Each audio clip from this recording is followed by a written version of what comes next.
अगर कभी मुझे कुछ हो गया या मैं आपसे पहले ज़िंदा ना रही तो आप क्या करेंगे? उसकी बात पर हुंसल का उसके बाल सहलाता हाथ रुका। गुस्से से अपने करीब अपनी महबूब तरीन बीवी को लेटे देख कर घूरा। दिमाग ठीक है तुम्हारा? वो यकदम उस पर बिगड़ा।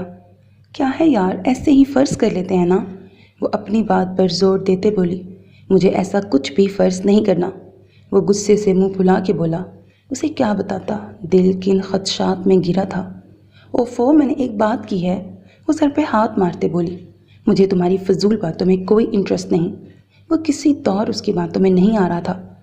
अच्छा एक बात सुन लें, वो मिन्नत भरे अंदाज में बोली। फरवा, वो तंबीह करते बोला।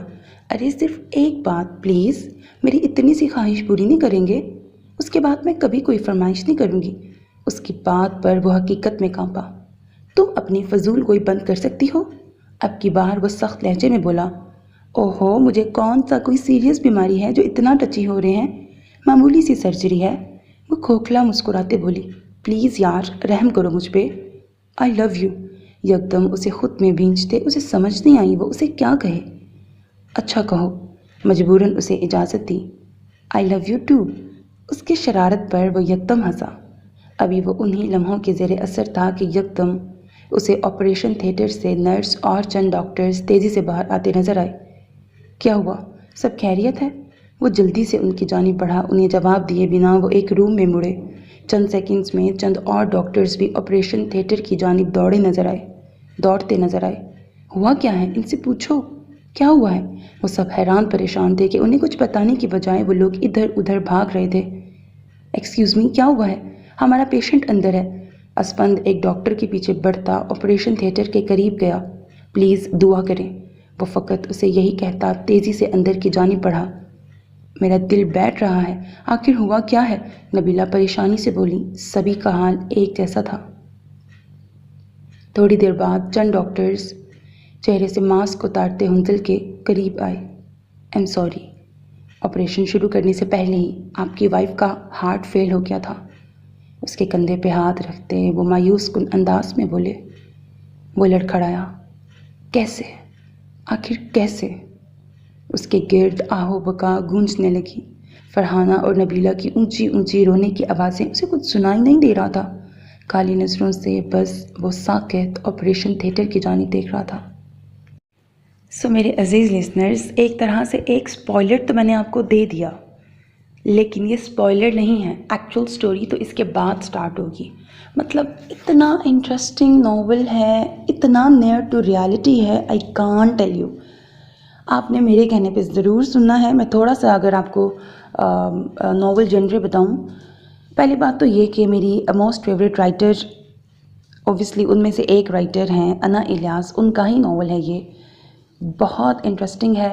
6 आवर्स से ऊपर की रिकॉर्डिंग हुई है, कर लिया मैंने सारी, और आप लोगों को इंतज़ार से बचाने के लिए, क्योंकि कहीं ना कहीं मुझे था कि ये इतना इंटरेस्टिंग है आपसे इंतज़ार भी नहीं होगा, तो मैंने 2 आवर्स से ऊपर के एपिसोड्स बना लिए हैं। तो यानी सिर्फ 3 दिनों के अंदर अंदर मुकम्मल नावल आप सुन लोगे। डेली बेसिस पर मेगा एपिसोड आपको मिल जाएगा। नावल इतना इंटरेस्टिंग है, और ज़्यादा इंटरेस्टिंग, या यकीन करें नावल की हैप्पीएस्ट एंडिंग है, लेकिन बीच में इतना नियर टू रियलिटी और इतने इमोशनल सीन्स थे, मुझे भी रोना आया है, बार बार आया है, और यकीनन आपको भी सुनकर। लेकिन वो रोना डिप्रेशन वाला या ऐसे वाला नहीं है कि आप बस उदास हो जाओगे उसके बाद। वो इसलिए है कि वो सीन इतने टची हैं बीच में। एक शौहर किस तरह से लाइक जेंटलमैन है, उसकी बेलौस मोहब्बत उसकी बीवी के लिए। फिर एक बाप का कितना अच्छा किरदार है नॉवल में।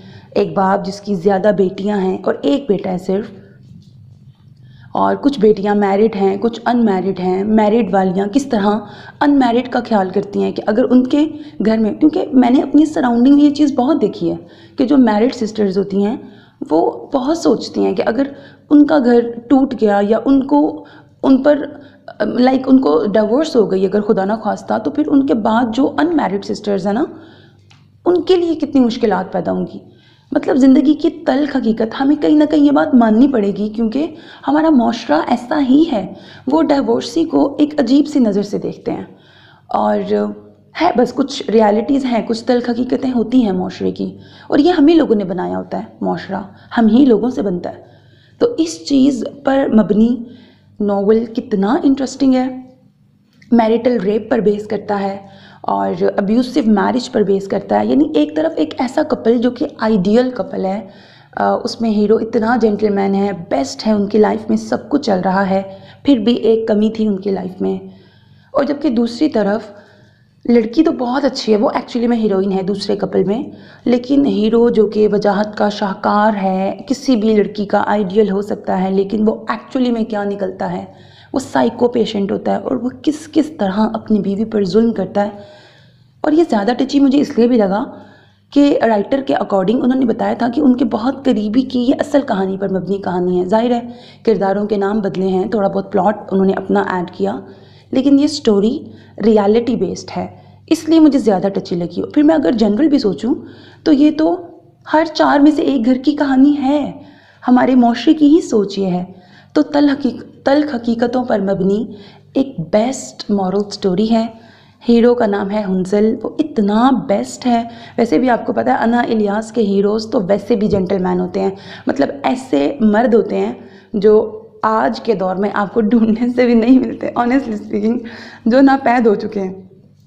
तो वो वाला मर्द जो कि हमें इस बात पर एक अगेन ट्रस्ट डेवलप होता है कि एग्जिस्ट तो करते हैं ऐसे मर्द, जाहिर सी बात है, तरबियत होती है, परवरिश होती है, और ये माओ के हाथ में ही होता है, औरत के ही हाथ में होता है कि औरत को डील कैसे करना है सिखाया जाए अपने बेटों को, अपने घर के मर्दों को। खैर, बहुत इंटरेस्टिंग स्टोरी है, आपने ज़रूर सुनना है। और एक्चुअल तो स्टोरी जिस तरह के मैंने स्पॉइलर आपको दिया है कि 2 बहनों की बेसिक मेन लीड कहानी जो है वो 2 बहनों पर चलती है। एक बहन जो अपने शौहर के साथ बहुत खुश है और एक बहन जिसका शौहर बहुत बुरा है। अब वो बहन जो बहुत खुश है उसके एक कमी है, औलाद की कमी, उनके औलाद नहीं होती, लेकिन हीरो इतना जेंटलमैन है, वो अपनी बीवी के बेहद इसरार पर भी कभी दूसरी शादी नहीं करता, वो बस अपनी बीवी के इश्क में पागल है। लेकिन ऐसे में फिर जाहिर है कुदरत को तो कोई नहीं टाल सकता, होनी को कोई नहीं टाल सकता, जो होना है वो तो होके रहना है। फिर उसकी लाइफ से जब उसकी बीवी चली जाती है, यानी कि उसकी जब डेथ हो जाती है, फिर आगे क्या होता है। और वो दूसरी वाली का तो मैंने आपको बताया। फिर उस वाली बहन की शादी हीरो से होती है, क्यों हो, मतलब जाहिर अपनी बहनों से होती है, लेकिन बहन की डेथ के बाद फिर आगे इनकी स्टोरी स्टार्ट होती है। और एक्चुअल स्टोरी ये है, लेकिन उसके पीछे क्या क्या होता है, उस लड़की ने यानी कि हीरोइन ने, एक्चुअल हीरोइन ने कितनी स्ट्रगल्स की होती हैं, कितना कुछ सहा होता है लाइफ में, और फिर उसका इनाम उसको हुंजल की शक्ल में मिलता है। वो किस कदर जेंटलमैन है। नॉवल सुन के आपको अंदाज़ा होगा कि मैं अगर इसकी इतनी तारीफ़ कर रही हूँ तो बिला वजह नहीं कर रही, आपने ज़रूर सुनना है। नॉवल की ऑफ कोर्स हैप्पी एंडिंग है, यकीनन आपको बहुत बहुत बहुत पसंद आएगा। तो मेरे कहने पे आपने ज़रूर सुनना है, अपना फीडबैक देना है। अपना बहुत ख्याल रखिएगा, नेक तमन्नाओं के साथ। अल्लाह हाफिज़, and don't forget to subscribe to my channel because that's how you can encourage me, and that's the only kind of support and encouragement which I want from all of you. Allah Hafiz.